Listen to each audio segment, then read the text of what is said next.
새 시대를 사는 그리스도인의 마음 자세에 대해서 말씀을 나눕니다.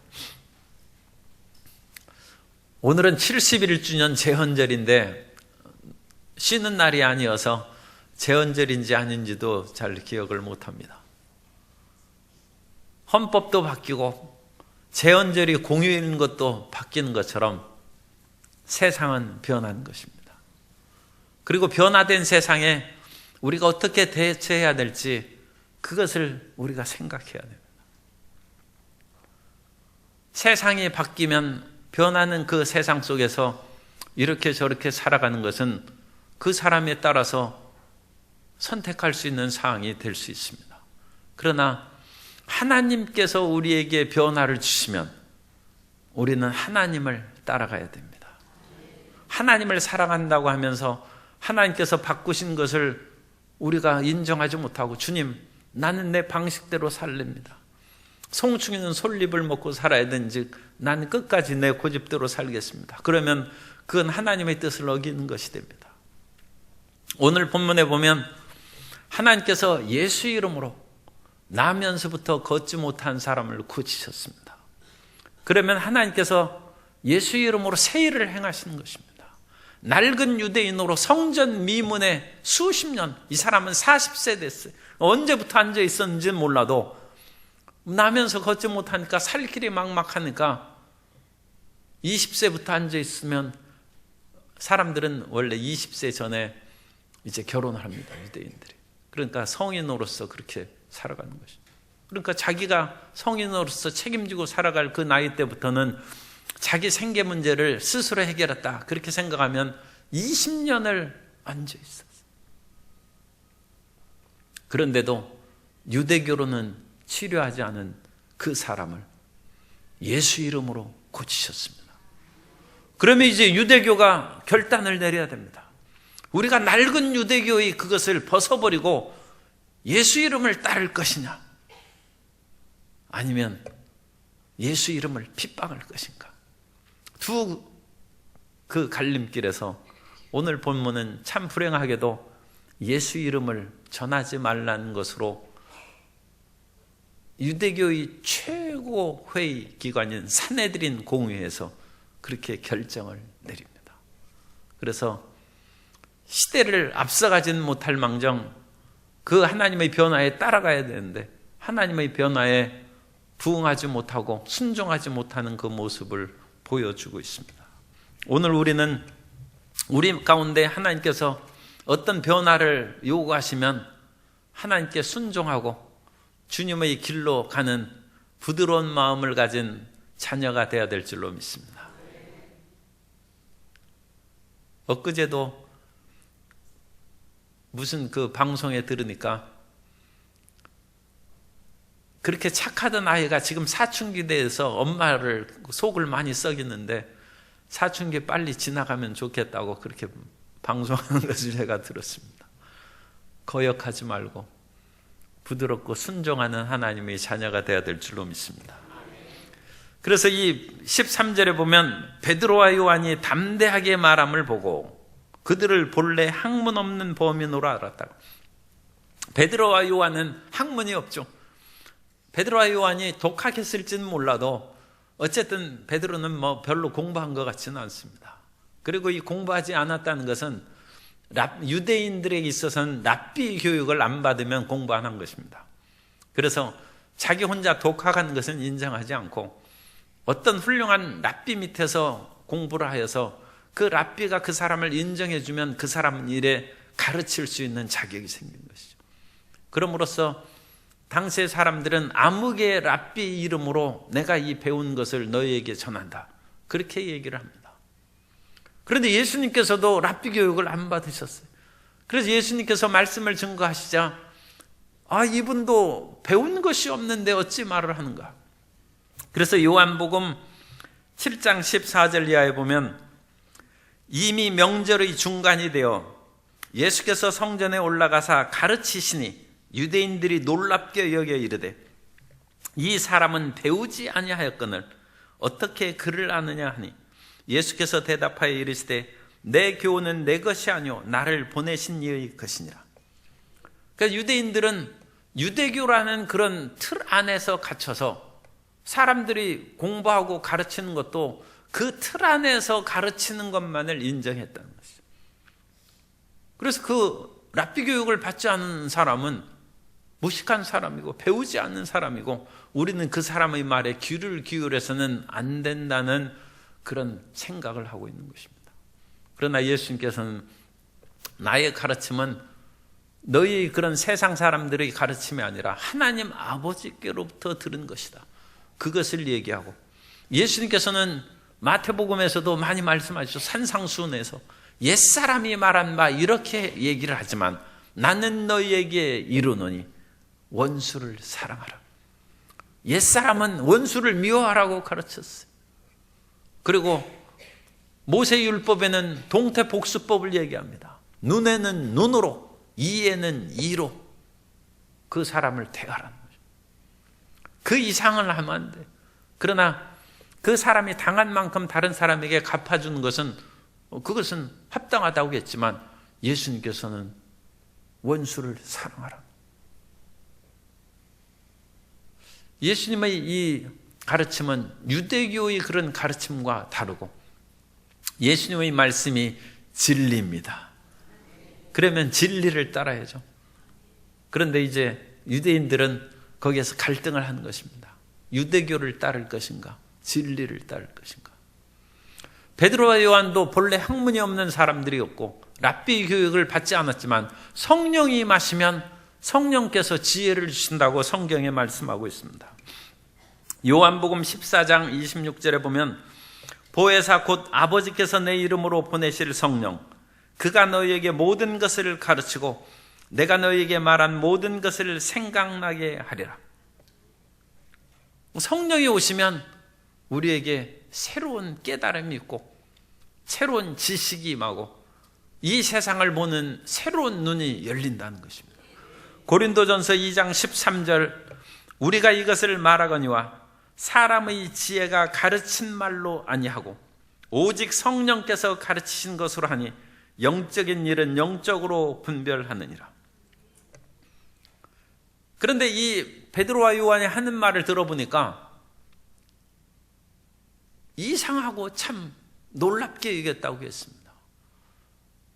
베드로와 요한이 학문이 없는 사람임에도 불구하고 그 학문이 있던 그런 유대 당국자들이 들으니까 아니 어찌 저렇게 유식한 말을 하나 그런 생각이 들었다. 대도 안 되는 말하고 그러면 이 학문 없는 사람이 정말 무식하게 말을 하는구나 그렇게 분명히 표현했을 것입니다. 그런데 가르침을 받지 않은 교육받은 적이 없는 그런 사람인데도 불구하고 말을 들어보니까 사리에 합당하고 기가 막힌 거예요. 그러니까 놀랍게 여기고 이상하게 생각한다. 그리고 그 사람들이 예수님에 대해서 지금 말하고 있습니다. 말하는 것이 조리가 있고 합당할 뿐만 아니라 그 사도들 베드로와 요한이 예수님께 대해서 얘기하는데 예수님이 그들과 함께 있었다는 것을 이 사람들이 알고 있어요. 그러니까 이것은 베드로와 요한이 어디에서 들은 지식이 아니고 꾸며낸 것이 아니라 체험적이고 자기가 직접 경험한 것을 얘기한다는 그것을 반영한 것입니다. 그 사람들이 말이 들어봐도 올바르고 그 사람들은 지어내거나 꾸며낸 말이 아니라 예수님과 함께 있어서 증언한 말인데 그 증언한 말은 예수님께서 십자가에 죽으셨다, 부활하셨다는 것입니다. 그러니까 그것은 체험적이고 부정할 수 없는 말이죠. 그리고 예수님께서 이 사도 베드로와 요한이 증언한 것처럼 십자가에 못 박혀 죽으셨는데 죽으셔서 부활하셨다는 것입니다.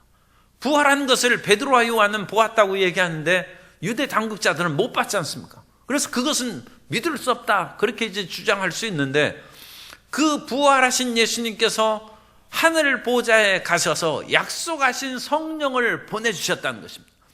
그래서 그 성령을 보내주심으로 우리가 오순절날 그와 같이 방언을 얘기하고 수많은 유대인들 앞에서 예수님을 증언하면서 예수님께서 약속하신 성령이 임하신 것을 증언했어요.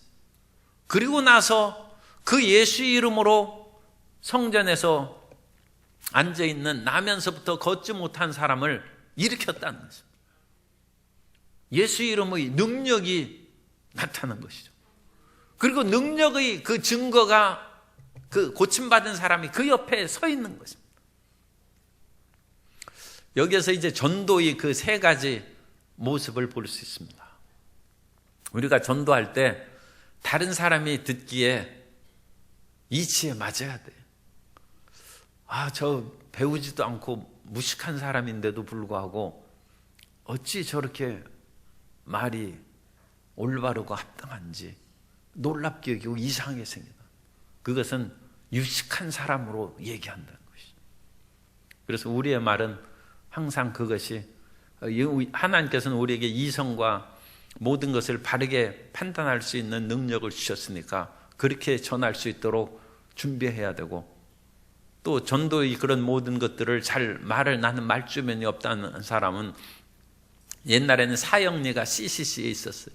그래가지고 그 전도하는 방법을 한 단계, 두 단계, 세 단계, 네 단계로 그렇게 나눠서 그 사람들이 납득할 수 있도록 그렇게 얘기합니다. 그 준비하고 자기가 공부해야 됩니다. 전도는 무조건 하는 것이 아니라 사람들이 듣기에 참 이치에 맞구나. 그래서 사람들이 납득할 수 있도록 준비해야 되고, 그 다음에 체험적인 증거가 있어야 돼요. 그래서 베드로와 요한이 예수님의 죽으심과 부활을 체험해서 함께 있던 것을 아는 것이다. 그래서 우리가 고침받은 것을 증거하고 삶의 어려운 저주에서 벗어난 것을 증거하는 체험적인 것을 증거하고, 또 병 나은 사람이 옆에 있는 것처럼 예수 믿는 사람에게 따르는 표적이, 그래서 함께 기도해 줄 때 그 사람의 마음에 평안이 다가오고 귀신이 떠나가고 병든 사람이 치료되는 그 표적이 나타나는 것이 중요합니다. 예수님께서도 12제자와 70명의 제자들을 보낼 때 너희가 그 집에 가건 그 집에 있는 병자를 고치라고 했어요. 고치고 하나님의 나라가 가까이 왔다를 증거하라.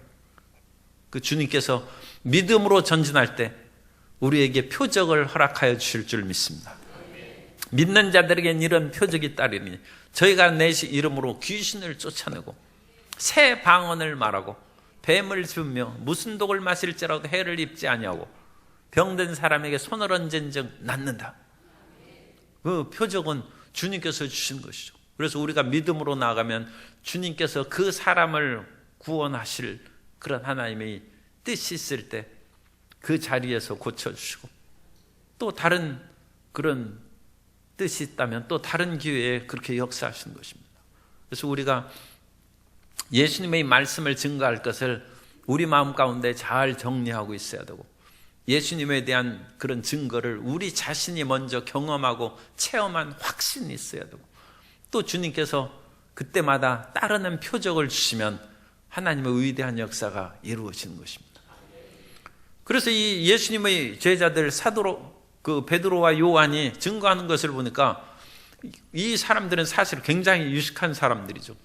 이 공의의 최고 유대인의 그런 위치에 있는 사람들이 할 말이 없어요. 비난할 말이 없는지라 더 이상 이거 어찌할 바를 몰라. 그래서 일단 공의에서 나가라고 했어요. 그래서 그 베드로와 요한을 밖으로 내보낸 후에 자기들끼리 이제 회의를 하는 거예요. 그래서 15절에 보면 명하여 공회에서 나가라 하고, 여기서는 출교하는 것이 아니라 이제 그 바깥에 나가라는 것입니다. 나중에 다시 부르지 않습니까?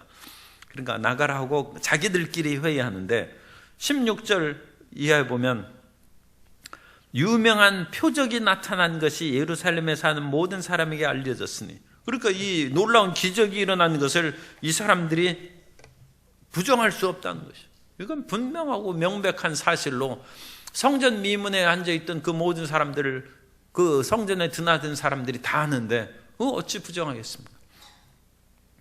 그러니까 우리도 부인할 수 없다는 거예요. 우리도 부정할 수 없다. 예수 이름으로 나았다는 것을 부정할 수 없다는 거예요. 그러니까 우리가 십자가에 못 박여 죽인 예수 이름으로 이 사람이 치료받은 것을 부정할 수 없다.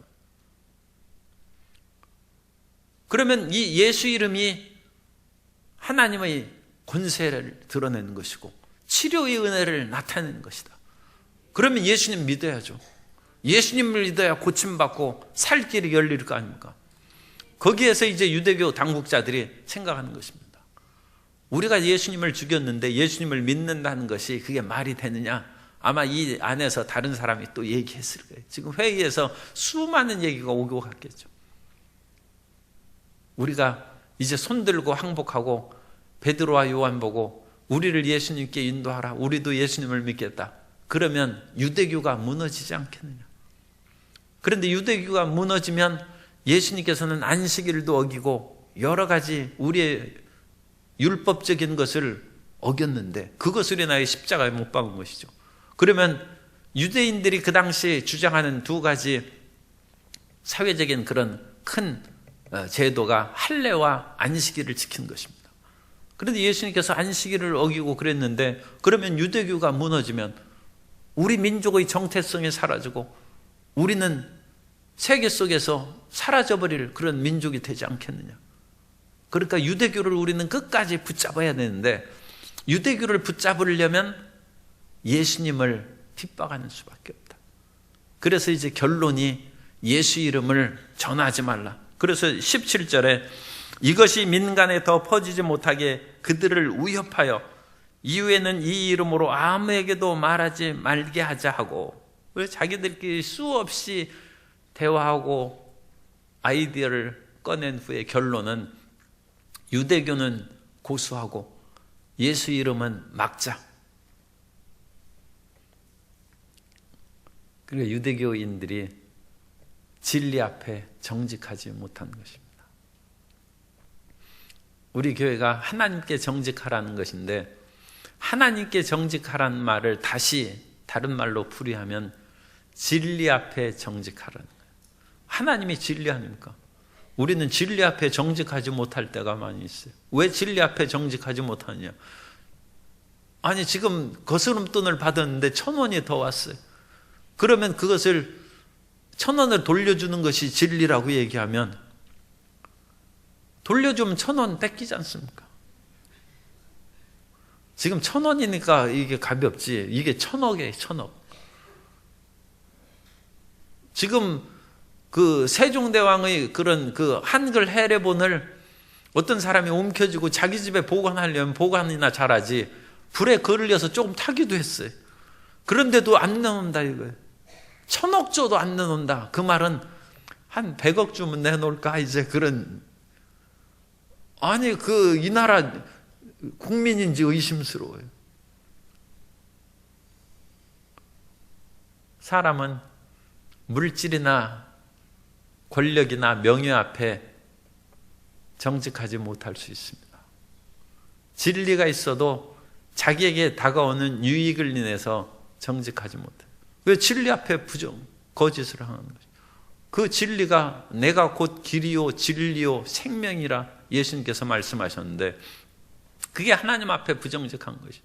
그래서 유대교인들은 하나님 앞에 지금 부정직한 거예요. 자기들은 하나님을 잘 믿는다고 하지만 예수 이름으로 이 사람이 치료받았으니까 우리가 민족이 치료받기 위해서는 예수 이름을 더 많이 전파하고 예수 이름을 붙잡고 살아가야 되지 않느냐. 그것이 올바른 결정이요 진리인데 예수 이름을 막고 더 이상 민간에 퍼지지 못하게 하자.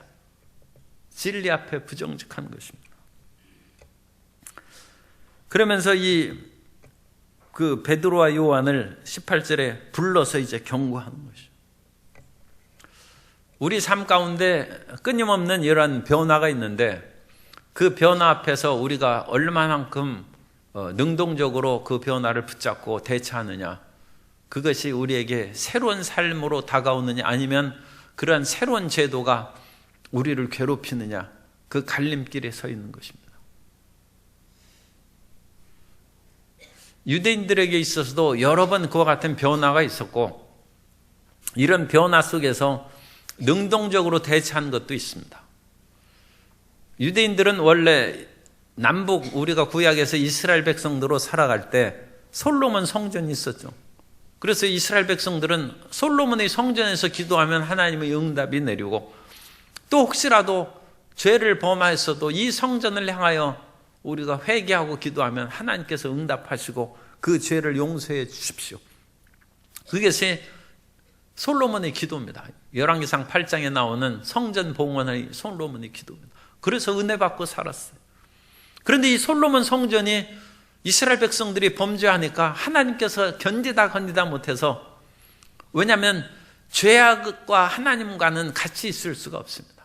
그래서 범죄한 이스라엘 백성들을 뿌리치고 하나님이 떠나셨어요. 에스겔서에 보면 솔로몬 성전에서 하나님이 나가시는 것이 기록되어 있어요.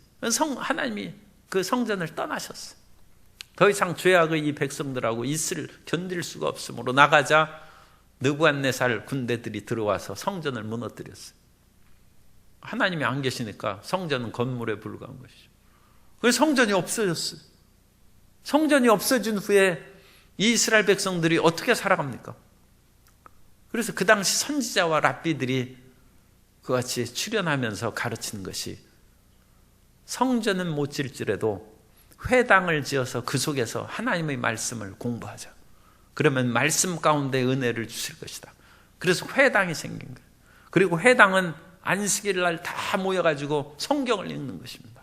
오늘날에도 안식일 날 모여서 성경을, 그야말로 남녀노유가 모든 세대가 아버지와 자식이 함께 모여서 성경을 읽어요. 그건 참 잘하는 거예요. 혼자 성경 읽지 말고 1시간 동안 온 가족이 성경 읽자. 그러면 내가 그 통닭을 사겠다. 그렇게 해야 돼. 그리고 성경을 함께 읽으면 내가 용돈 10,000원씩 주겠다. 그런데 머리가 크면 10,000원 줘서는 나 그거 안 할래요. 그러니까 돈을 더 주든지 아니면 뭐 발을 묶어 놓든지 그런 식으로 해가지고 온 가족이 성경을 읽는 거. 그건 참 대단한 것입니다. 그리고 그것은 너무나 참 대단한 것은 일주일에 한 번씩 진리의 말씀을 온 백성이 읽는다. 유대민족이 유식한 민족이죠. 왜 유식한 민족? 일주일에 그와 같이 하루씩, 하루 종일 읽는 건 아닙니다만, 그래도 몇 시간씩 성경을 읽고 책 읽는 민족이 세상에 어디 있어요? 그러니까 책을 단 써놓고 이제까지 나 그 학교 졸업한 후에 나 책 읽은 적이 별로 없어. 그거 회개해야 되는 거예요. 그래서 성경을 읽어야죠. 성경도 책이니까. 그래서 성전은 무너졌지만 성경을 읽는 시대로 바뀌었어. 그리고 희생제사를 못 드리지 않습니까? 희생제사를 드려야 뭡니까? 죄사함을 받아요. 피 흘림이 없이는 죄사함이 없다. 인생에 있어서 피 흘리는 것처럼 가장 귀중한 것이 돈입니다. 유대인들이 참 놀라운지. 그래서 희생제사 대신에 너희가 죄사함을 받는 길은 자선과 구제라고 가르쳤습니다. 내게 있는 돈을 다른 사람에게 나눠주는 것이, 그것이 재물을 드리는 거예요. 사실 재물을 드리는 것도 돈 드리는 거죠. 그죠? 양이나 소, 그 사소 이렇게 바쳐야 될 거 아닙니까? 그렇게 바뀌었어요. 그리고 바뀌고 그 다음에 예수님께서 사마리아 여인과 대화하면서 이제는 그와 같이 예루살렘 성전도 말고 그리심산도 말고 신령과 진정으로 예배드릴 때가 온다. 이제는 영과 진리로 예배드릴 때가 우리에게 온다. 그래서 예수님께서 또 그것을 새롭게 바꾸셨어요. 이게 그 우리가 아시는 거니까. 그래가지고 예수님께서 영과 진리로 예배드릴 때가 온다. 그렇게 말씀하시자 그 사마리아 여인이, 이분도 이 성경을 아는 사람이에요. 그래가지고 메시아라 하는 분이 오면 우리에게 가르칠 것입니다. 그때 예수님께서 내가 그다. 이 성경에서 이 참 놀라운 것입니다. 이 실로암에서 눈 어두운 사람에게 내가 그다 가르치고, 이 사마리아 여인에게 내가 크다라고. 예수님께서 수없이 바리새인과 서기관들이 당신 누구냐 정체를 얘기하라는데 예수님 대답 안 하셨습니다. 그런데 그 사마리아 여인에게 내가 메시아다. 그러면 그 메시아라는 분이 오시면 그렇게 시작될 것을 내가 아나이다 했는데 내가 그라고 예수님께서 정체를 밝히셨으니까 이제는 예수님 그때부터 영과 진리로 예배드리는 시대가 열린 거예요. 그래서 다른 어떤 것이 아니라 우리가 하나님을 예배할 때는 우리의 온 영을 다해요. 우리가 진리로 진정으로 예배드릴 때 하나님께서 우리에게 임하신 줄 믿습니다. 이 변화가 있죠. 이와 같이 성경은 이와 같이 계시의 점진성이 있어서 끊임없이 변화되는데 이 변화되는 것에 우리가 순응하고 맞게 순종할 때 하나님께서 우리에게 역사하시는 것입니다. 그러므로 우리는 항상 내 생각을 버리고 하나님의 생각인 말씀을 쫓아가야 되고 우리가 기도할 때 성령께서 우리 마음 가운데 깨우쳐주는 것이 있으면 그 말씀을 깨우쳐주신 것을 붙잡고 나아갈 때 우리에게 새 삶이 열리고 모든 저주와 낭패가 사라지는 것입니다. 그런데 유대교인들은 그 새로운 것을 지금 베드로와 요한을 통하여 듣고 그 모든 것이 사실임을 알면서도 받아들이지 않는 받아들이죠. 그러면서 한 걸음 더 나아가서 이 베드로와 요한을 협박하죠. 협박하는데 19절에 보면 베드로와 요한이 대답하여 이르되 하나님 앞에서 너희 말을 듣는 것이 하나님의 말씀을 듣는 것보다 옳은가 판단하라. 베드로와 요한은 지금 공회에 있습니다. 다시 불려들어서 공회 속에 있죠. 그 공회는 산헤드린의 그런 그 대제사장이 있고 여기에서 70인의 그 공회원들이 거기에서 또 둘러서 앉아 있고 그 한 단계 낮은 그 자리에 그 피고인들이나 사람들을 세운다고 했습니다. 그 자리가 얼마나 위압적이고 그 떨리는 자리겠어요. 그리고 사람들은 그렇게 뭔가 휘황찬란하거나 높은 사람이 있는 데 가면 기죽을 수가 있는데 그렇기 때문에 그런 거에 대해서도 전혀 기죽지 않도록 평소에 훈련을 해야 돼. 그런데 베드로와 요한이 그런 훈련 받지도 않는데 마음에 담대한 것은 성령 충만함을 받는 거죠. 그래서 기회가 있으면 높은 사람이 있는 그런 자리에 참석해서 악수도 하고 식사도 같이 하십시오. 그래야 담대함이 생겨요. 그리고 그런 기회가 없으면 기도를 1시간, 2시간 해야 돼요. 그래서 성령 충만해야 돼요. 그러면 사람이 안 보여요. 왜냐하면 하나님과 함께 있기 때문에. 그래서 그 두 가지 중에 하나를. 그래서 세상에서 크고 화려한 그런 것을 많이 다닌 사람은 담대하죠. 그래서 특히 이 노래하거나 그런 성악하거나 그 예술가들은 그런 큰 무대에 서는 것이 좋습니다. 그래야지 실력이 나오지.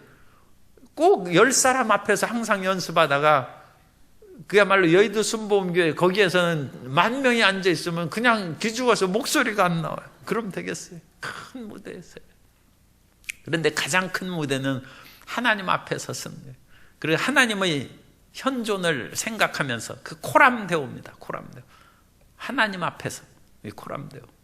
하나님 앞에서 항상 찬양한 사람은 어디를 가든지 떨지 않고 하나님 앞에서 항상 기도하던 사람은 사람의 공중기도 앞에서 떨지 않고 하나님 앞에서 항상 말씀을 증거하는 사람은 사람들 앞에서 복음을 증거할 때 두렵지 않습니다. 그래서 하나님의 그 현존을 항상 생각합니다. 그런데 베드로와 요한이 하나님 앞에 있는 그 성령 충만함과 담대함을 가졌기 때문에 이 산헤드린 그 대제사장 얼마나 높은 사람입니까? 그 수많은 그런 산헤드린 회원들이 있는 데서도 우리가 하나님 앞에 있는데 너희 말을 듣는 것이 옳겠느냐? 하나님 말씀을 듣는 것이 옳겠느냐? 그럼으로써 그들의 그런 위협을 거부하고 우리는 보고 들은 것, 20절, 보고 들은 것을 말하지 아니할 수 없다. 우리는 예수님의 십자가에서 죽으시고 부활하신 것을 보고 들었죠. 이 보고 들은 것은 이 십자가와 부활입니다. 우리가 복음 증거할 때 가장 핵심적인 것은 예수님의 죽으심이에요. 예수님의 죽으심이 우리 죄를 사하는 길이기 때문에 예수님의 죽으심이고, 예수님이 그 죄를 청산하셨다는 증거가 부활입니다.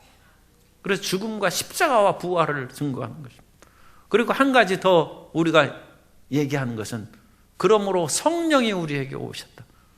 십자가와 부활과 성령을 증거하면 이 완벽한 거예요. 항상 복음을 증거할 때는 십자가를 얘기하고, 그걸 여러 가지로 이제 변형시켜서 얘기할 수 있죠. 그러나 십자가를 얘기하고 부활을 얘기하고 성령이 우리에게 임하셨다. 우리는 보고 들은 것을 말하지 않을 수 없다. 그것을 이제 얘기하는 것입니다. 이 말은 사실은 자기 생각대로 하는 것이 아니라, 마음에 이것이 들어오면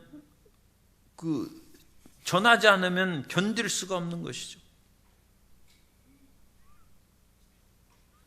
이걸 다 써놨는데 어떻게 안 보이니?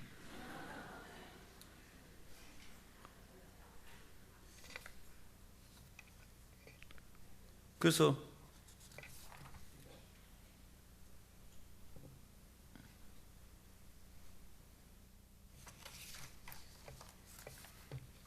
그냥 외운 대로 해야 되겠어요. 예레미야가 얘기할 때, 예레미야가 그 하나님의 말씀을 증거하면서 핍박을 많이 받았어요.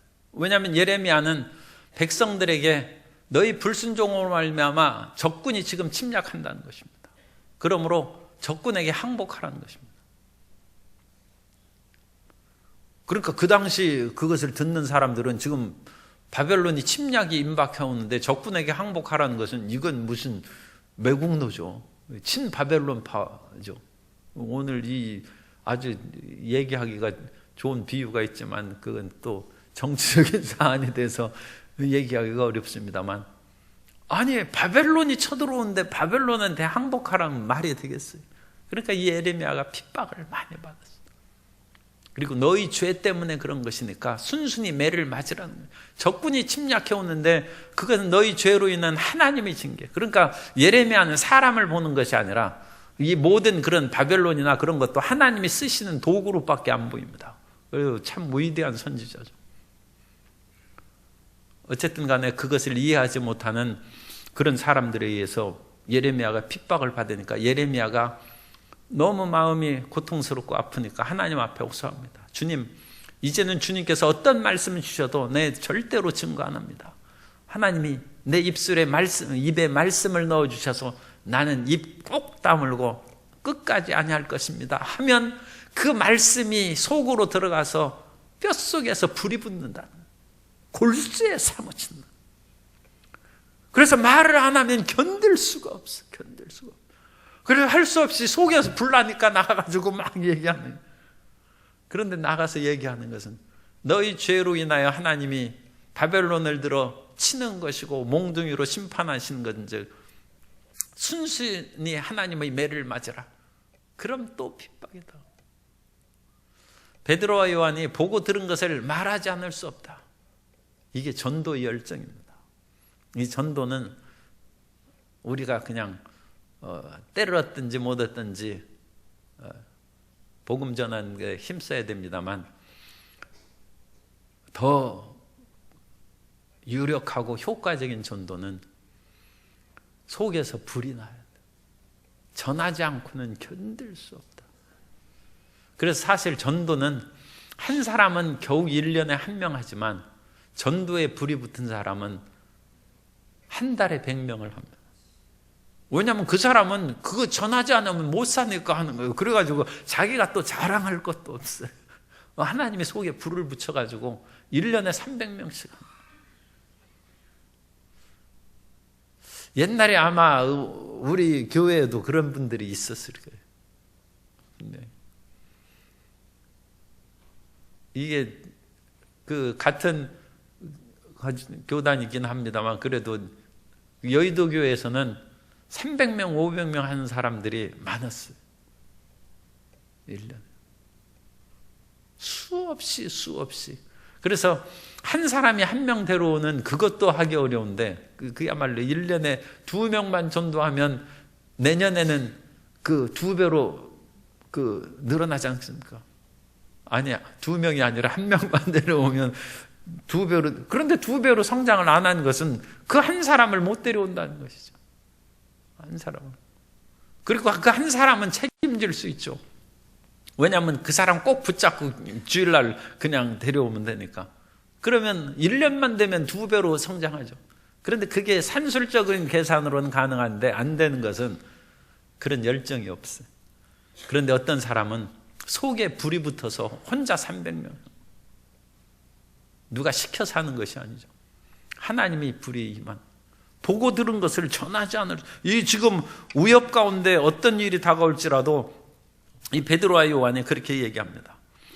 그런데 이 관리들이, 유대의 당국자들은 이런 담대한 베드로와 요한을 백성들 때문에 어떻게 처벌을, 백성들이 다 하는 사실인데 그걸 가지고 죄를 물을 수 없으니까 처치하지 못하고 또다시 위협하는 거예요. 우리는 유대교에 살 테니까 너희는 예수 이름을 증거하지 말라 하고 다시 위협하여 그들을 내보냈는데, 이 표적으로 병 나은 사람이 40여세나 되었더라. 40년을 이 사람은 걷지 못했는데 40년이 지나서 걷게 됐어요. 기도 40년에도 희망을 버리지 않게 되시기 바랍니다. 내가 고등학교 때 그 서머셋 모험의 그 인간의 굴레라는 휴먼 반디지라는 그것을 제가 책을 처음 봤습니다. 왜냐하면 그 영어 선생님이 그것을 읽으라고 해가지고 읽었는데 아유 지독하게 참 어려운 그 책이. 그런데 거기에서 그 나온 얘기가 그 서머셋 모험의 그 휴먼 그 인간의 굴레는 자전적인 소설인데 그 안에 주인공이 소아마비로 잘 못 걷습니다. 그런데 그 큰아버지가 목사님이기 때문에 기도하면 된다 해서 기도합니다. 네, 하나님 약속하신 대로 반드시 치료해 줄 것을 믿습니다 하고 기도하고 잤는데 다음 날 일어나 보니까 안 나왔어요. 그래서 그 사람은 회의론자가 되고 불신자가 됩니다.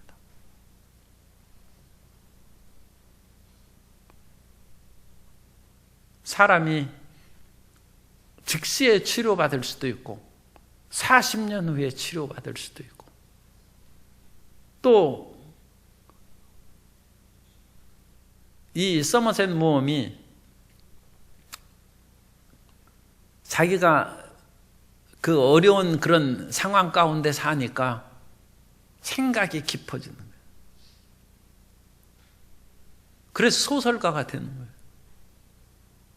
사람이 그냥 그 사슴처럼 뛰어다니면 생각할 시간이 없어서 소설을 못 써요. 그런데 이 사람이 불편하면 생각이 깊어져. 그러면 그 사람이 그것을 통하여 가장 탁월한 사상가도 될 수 있고 하나님의 길을 알지 못하죠. 그리고 우리가 이 땅에서 끊임없이 기도하다가 마지막 주님 나라에 가면 우리는 치료받는 것입니다. 주님 나라 가면 다시 걷게 되는 것이고 아픈 것이 사라지는 것이고 눈물과 비탄이 사라지면 아니 그때까지 그 기도해야죠. 왜냐하면 최후의 응답은 치료받은 거 아닙니까? 그죠? 주님 나라에 갈 때. 그러므로 기도하면서 결코 낙심하지 말고 끈질기게 기도하는 성도 여러분 되시기를 바랍니다. 날 때부터 걷지 못한 사람이 40년 후에 치료받을 줄 누가 생각했겠습니까? 누가 기대할 수 있겠습니까? 그러나 하나님은 치료해 주셨습니다. 그러므로 낙심하지 않고 전진할 때 주님께서 우리의 몸도 고치시고 마음도 치료하시고 삶의 길을 열어주실 줄 믿습니다. 변화하는 시대에 우리가 하나님의 뜻을 쫓아서 우리의 생각을 버리고 하나님의 생각 속에 살아가는 주의 자녀가 되어야 될 줄로 믿습니다.